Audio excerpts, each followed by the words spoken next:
بسم اللہ الرحمن الرحیم۔ السلام علیکم محترم ناظرین کرام، ایک نیا واقعہ پیش خدمت ہے جس کا عنوان ہے حضرت خواجہ حسن بصری رحمۃ اللہ علیہ کا سفر حج۔ ناظرین کرام، حضرت خواجہ حسن بصری رحمۃ اللہ علیہ کی یہی کوشش اور آرزو ہوتی تھی کہ آپ ہر سال حج بیت اللہ کی سعادت حاصل کریں۔ تاہم جب بھی رب و قادر و قدیر کی منشا و مرضی ہوتی تھی تو آپ رحمۃ اللہ علیہ حج بیت اللہ تشریف لے جاتے تھے۔ اکثر و بیشتر آپ کے مریدین آپ کو اپنے ہمراہ لے کر جاتے اور آپ رحمۃ اللہ علیہ کی سرکردگی اور سربراہی میں سفر حج طے کرتے تھے۔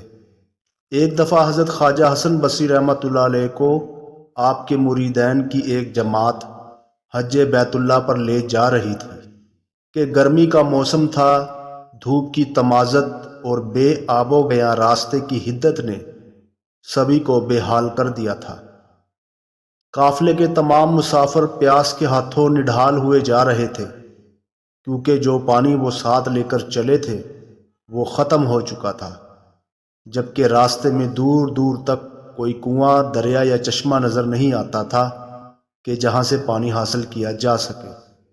جہاں انسان لاغر و کمزور ہوئے جا رہے تھے، وہاں سواری کے جانوروں کی طاقت و سکت بھی جواب دیتی جا رہی تھی۔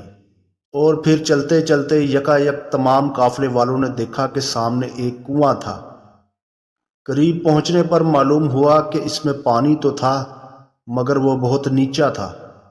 کسی کے بھی پاس رسی تھی نہ ڈول تھا کہ جس کی مدد سے کنویں سے پانی نکالا جا سکتا۔ پانی نظر آیا تو اکثر مریدین کی اشتہا بڑھی، لیکن قسمت کی خرابی دیکھیے کہ ٹوٹی کہاں کمند، دو چار ہاتھ جبکہ لبے بام رہ گیا کہ مستحق پانی ہونے کے باوجود بھی پانی پی کوئی نہیں سکتا تھا۔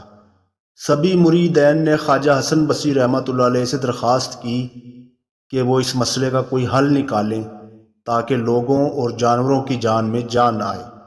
حضرت خواجہ حسن بصری رحمۃ اللہ علیہ نے آسمان کی جانب نگاہ کی اور لوگوں کو ہدایت کی کہ تم لوگ انتظار کرو جبکہ میں 2 رکعت نفل کی ادائیگی کے بعد رب السماوات والارض کی بارگاہ میں دعا و التجا کرتا ہوں۔ رب کریم و رحیم نے چاہا تو ضرور پانی ملے گا۔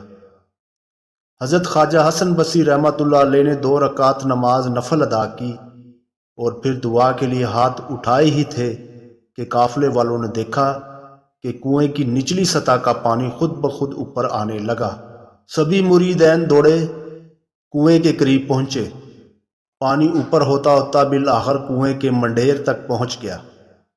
قافلہ میں شامل تمام مریدین نے خوب جی بھر کر پانی پیا اور سواری کے جانوروں کو بھی پلایا۔ جب سب مریدین پانی پی چکے تو چند ارادت مندوں کے دل میں خیال پیدا ہوا کہ کیوں نہ کنویں کے پانی سے اپنے اپنے برتن بھر لیے جائیں تاکہ راستے میں کسی قسم کی کمی یا تکلیف کا سامنا نہ کرنا پڑے۔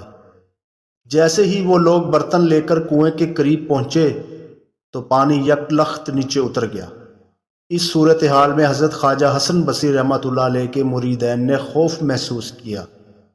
وہ پریشان ہو کر حضرت خواجہ حسن بصری رحمۃ اللہ علیہ کے پاس پہنچے اور آپ رحمۃ اللہ علیہ دعا ختم کر کے ابھی فارغ ہی ہوئے تھے۔ اس سے پیشتر کے مریدین آپ رحمۃ اللہ علیہ کو کوئی بات بتاتے، حضرت خواجہ حسن بصری رحمۃ اللہ علیہ نے مریدین سے مخاطب ہو کر کہا، مجھے بہت افسوس بھی ہے اور دکھ بھی کہ تم نے رب تعالیٰ جل شانہ پر بھروسہ نہیں کیا، توکل علی اللہ سے کام نہیں لیا، قناعت سے منہ موڑ لیا، کل کی فکر میں پڑ گئے، پانی آنے والے وقت کے لیے جمع کرنے کی آرزو کی۔ یہی وجہ ہے کہ پانی کنویں کے منڈیر سے بہت نیچے اپنی اصلی حالت پر چلا گیا۔ کیا آئندہ ہمارا رب ہمیں پانی نہ دیتا؟ تم نے لالچ سے کام لیا، مجھے تم سے یہ توقع نہ تھی۔ اسی سفر کے دوران میں خوراک کا ذخیرہ بالکل ختم ہو کر رہ گیا۔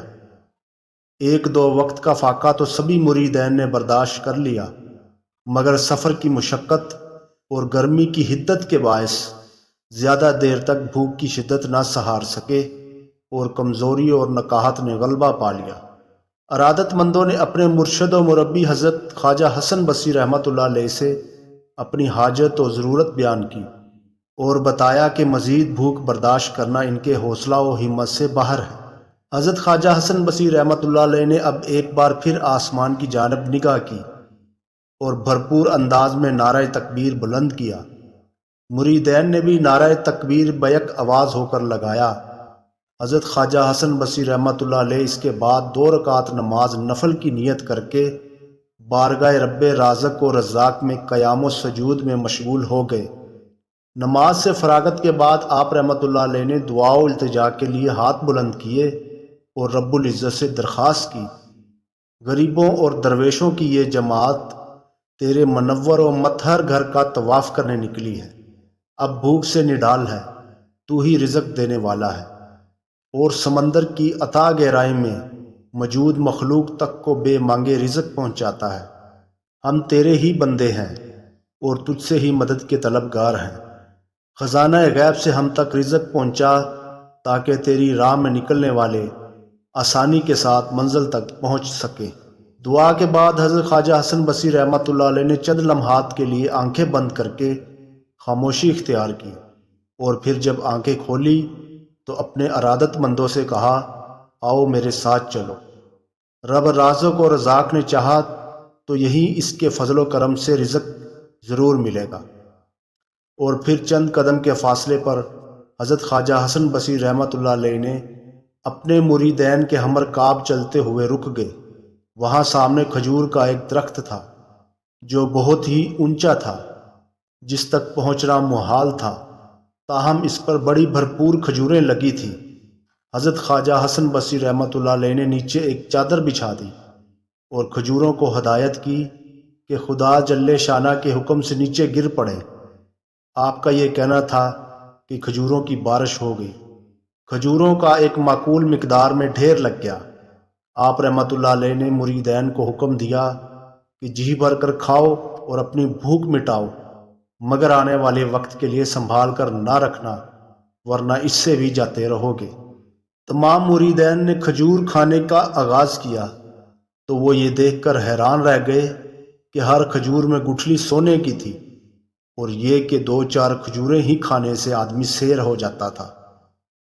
مریدین نے حضرت خواجہ حسن بصری رحمۃ اللہ علیہ سے سونے کی گٹھلیوں کے بارے میں دریافت کیا کہ ان گٹھلیوں کا کیا کیا جائے، تو حضرت خواجہ حسن بصری رحمۃ اللہ علیہ نے ارادت مندوں سے کہا کہ یہ جل شانہ کا تمہارے لیے انعام ہے، انہیں ساتھ لے لو، مدینہ منورہ جا کر انہیں فروخت کر دینا، ان کے بدلے جو رقم ملے اس سے محض اپنی جائز ضرورت پوری کر کے باقی رقم غربا اور فقراء میں تقسیم کر دینا۔ حضرت خواجہ حسن بصری رحمۃ اللہ علیہ کے مریدین نے آپ رحمۃ اللہ علیہ کی ہدایت و نصیحت پر کما حقہ عمل کرتے ہوئے ویسا ہی کیا جیسا آپ نے حکم دیا تھا۔ حضرت خواجہ حسن بصری رحمۃ اللہ علیہ نے رب کریم و رحیم کی اس عنایت پر خود بھی رحمان و رحیم کے حضور سجدہ شکر ادا کیا اور اپنے ارادت مندوں کو بھی تلقین کی کہ وہ بھی سجدہ شکر ادا کریں۔ جب سب مریدین سجدہ ہے شکر و شکرانہ ادا کر چکے تو آپ رحمۃ اللہ علیہ نے رب کریم و رحیم کی ربوبیت و رزاقیت پر مفصل گفتگو کی۔ آپ رحمۃ اللہ علیہ کی گفتگو ختم ہوئی تو آپ کے ایک مرید نے آپ سے سوال کیا کہ یا حضرت یہ فرمائیے اور بتائیے کہ اعمال کی بربادی کا باعث کون سی چیز ہوتی ہے؟ حضرت خواجہ حسن بصری نے سوال سنتے ہی بے ساختگی سے کہا، اعمال کی بربادی کا سبب صرف اور صرف دل مردہ ہے۔ ارادت مندوں نے پوچھا، یا حضرت دل کس طرح مردہ ہوتا ہے؟ تو حضرت خواجہ حسن بصری رحمۃ اللہ علیہ نے کہا، جب ہوس، لالچ، طمع اور خود غرضی دماغ سے ہوتی ہوئی دل پر غلبہ پا لیتی ہے تو پھر دل مردہ ہو جاتا ہے، اور جب دل مردہ ہوتا ہے تو تمام تر نیک اعمال ضائع اور برباد ہو جاتے ہیں۔ ناظرین کرام، اس واقعہ سے ہمیں یہ سبق حاصل ہوتا ہے کہ اللہ تعالی ہمیں لالچ، ہوس، طمع اور خود غرضی سے محفوظ فرمائے۔ آمین یا رب العالمین۔